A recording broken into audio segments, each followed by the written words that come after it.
last couple of nights, they've dominated the conversation after the game. Yeah, they have, and I think they're playing prominent roles. I mean, you look at fullbacks in the game in the last couple of years, they've been, in terms of touches of the ball throughout the season, they'll be at the top of the charts, a lot of them. Trent, Andy Robertson, a couple of years. Got 3 assists tonight for City. Yeah, and it's a big part of the game today. And when you've got the quality of someone like Trent, giving the ball away, Trippier, one fullback gives it to another. But it's great delivery. But I want to talk about the defending here. And I think when the ball gets into these wide areas here on the right-hand side, and you look in the box right now, and you think when that ball gets played back and set back to Trent here, you look in that box and you see 1, 2, 3, 4 blue shirts against the 1 red shirt. How is that possible for him to score the goal there? But when you play it on and you look at it and you look at the centre half there, he had a torrid centre half in the middle. He got sent off. He was at fault, played a part in both of the goals, but he never at any point attaches himself to Jota. And when Crouchy does his piece in a minute, we'll talk about that a bit more. But he's looking. Watch him in a minute. You see him. He starts looking at other things elsewhere. He starts pointing and looking at things going on the edge of the box. Looking at Mane going past the midfielder, when really you should be concentrating on your own job. You see him pointing there. No. That split second gives Jota that chance. But also, when the ball's that good, it is very difficult to defend. Yeah, I just want to look at Jota's movement here, because the moment when Trent's looking to play that ball, that's when Jota's on the move. When I used to be in the box receiving here, just when I had this amount of space in between me, if Felipe's not attached himself there to or feeling the centre forward or didn't feel me, I always felt I had the run on him. And then the moment Trent's head goes down is the moment Jota moves, and he does it to perfection. If I wasn't attached to a forward, whether it was you, Michael, who's not someone you go, who's going to hurt me in the air maybe at times, Crouchy, obviously, it's obvious. Sorry, let's stop this a minute. Yeah, this is brilliant, isn't it? When we just take this back, just before we debate what happens on a cross, I just love this little bit, this little angle that we've got on Trent, and we'll just play at quarter speed. Look at him. He's scouring the pitch. He's looking where to play it. We'll move it on slightly quicker. And then, as the ball's coming, he has another look. And then, boom, seeing the picture, focus. Look at his eyes, right on that ball. And that's bang, what you say there. That's when Jota's moving, is the moment his head goes down to strike the ball. He's on the move, getting a mark on the defender, and that's why it's in the back of the net. You pick your players as well, Jake. I mean, when the ball's coming back, I'm sure Crouchy would have done the same. You know the players that are capable of that. You know what they're thinking, and that's the beauty of having, teammates that you know well. As soon as they get the ball, I had it with Steven Gerrard. Was probably the one person in my career, if I had to say one player that I knew what he was thinking and he knew what I was thinking, it was him. As soon as he got the ball, it was just almost telepathic. And with Trent, you just know he's going to hit it in first time. It must be an absolute dream to be in the box. You'd love to have played with him, wouldn't you? I think the point we were talking about before, as a defender, when you're in the box, I'm in panic stations if I can't feel you at some point. As soon as the ball goes wide and I know that the player on the ball's head goes down to deliver, if I can't feel anybody, I'm in turmoil at that point, especially against someone like yourself, Crouchy, who's got obviously good movement. But if I got a couple of yards against that, you'd always back yourself. Yeah, exactly. And Jota's good in the air as well. So interesting, isn't it, having this system to work with? Because the game happens so fast. Traditionally, we've sort of watched these goals and dissected them. But when you get the chance to slow it down like this, you realise that the world that you all frequented for so long and the world that they're on now, it is the smallest of margins. It's the smallest of looks. It's the smallest of steps left or right that makes all the difference in this game. It does, yeah. I mean, moving away from Rio mentioned it there. He feels comfort if he can see me, touch me, or whatever it might be. And I'm exactly the opposite to him. I'm trying to get where I can see his number, where he's thinking, "Oh, where's he gone? Where's he gone?" And as soon as he starts looking for me, bump, I'm in front of him again. But I've got the momentum. Well, it's cat and mouse all the time. It's cat and mouse. You remember in training, when we used to be in training, and you used to play no offsides in training sometimes, and it was good for a defender because you had to play with someone like Michael, especially, would cheat and stand offside the whole time. Ruud van Nistelrooy the same.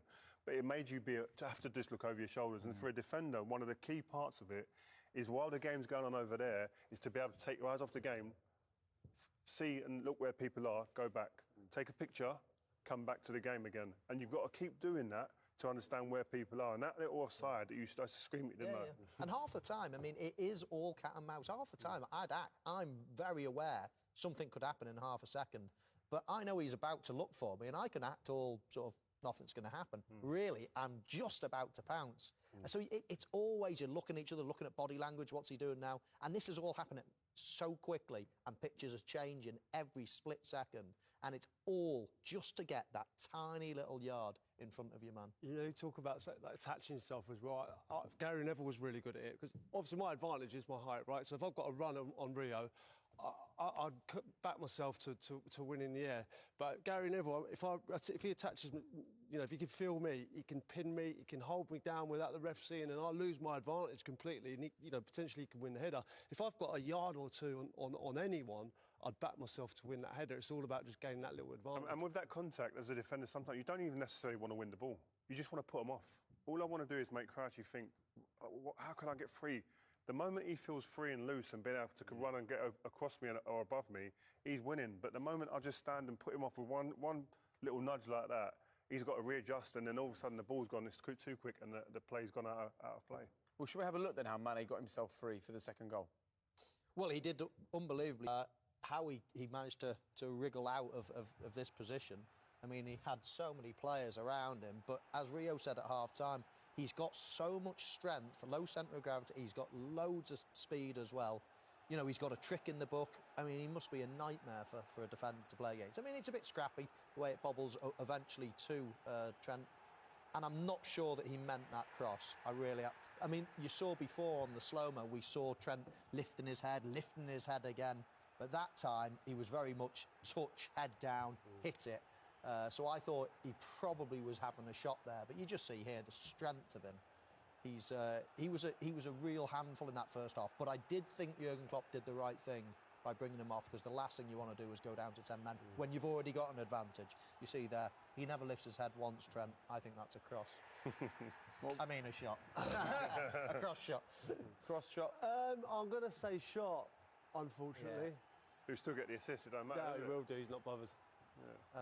But yeah, Mane there was unbelievable. If you see that, he attracted like 5 men to him, and that's what he does because he believes in his ability and his strength to hold people off. You know, he took 5 men away, and it was you know, a simple task in the end. And I think you look at the contrast. If you look at the game yesterday, we've done the Man United game yesterday. Don't want to bring Man United up and take the shine off this game, but it's really just highlights the contrast of a game. Yeah, they went down to 10 men, but even before that, this is a team who are in complete control. They're in control of every situation that's going on.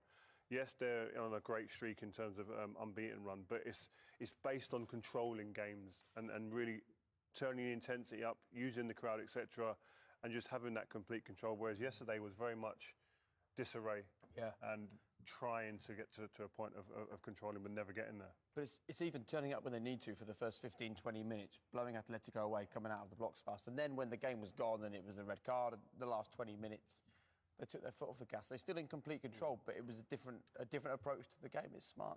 Yeah, and Atletico tried everything, didn't they? Let's be honest. I mean, there was fouls, there was yellow cards. And Liverpool didn't become involved in it. I think they kept out of it. I think they managed the game correctly. And as you say, what they did was get the job done in the first 10, 15, 20 minutes. They came out the blocks, the fans were up, everyone was on the front foot. They got the job done, got the red card, and then killed the game. I just think that, you know, how many times do we see in football, you get ahead, a red card goes again, and everyone thinks, oh, this could be 5-6-0. It never happens. There's something subconscious in you that you save your legs, you kill the game a little bit. But I've watched Liverpool now in Europe for a good few years, and me and Ria were discussing it during the game. I mean, at Anfield, European nights, they honestly, they verge on being unbeatable. It's how do you stop that? They are so good and have been for a number of years now. It's almost like, you know, if there is a second leg at Anfield, well, they showed it against Barcelona. If there's a second leg at Anfield, you just can't see them ever getting beaten. I'd go as far as to say I think it will be the ground that everybody would say will be the last one on the list they'd want to go to. You do not want to draw Liverpool. It was amazing when the fans weren't in the stadium how you didn't think that. You know, you actually didn't believe that they could turn it round. And obviously now it's a completely different ball game because they look back, they're firing, and the fans are back in, and it makes Liverpool. They have to be favourites. Yeah, and actually at the moment it doesn't matter where they play, does it? They don't lose games of football. 25 games unbeaten. It matches a club record. Right, we're going to take a quick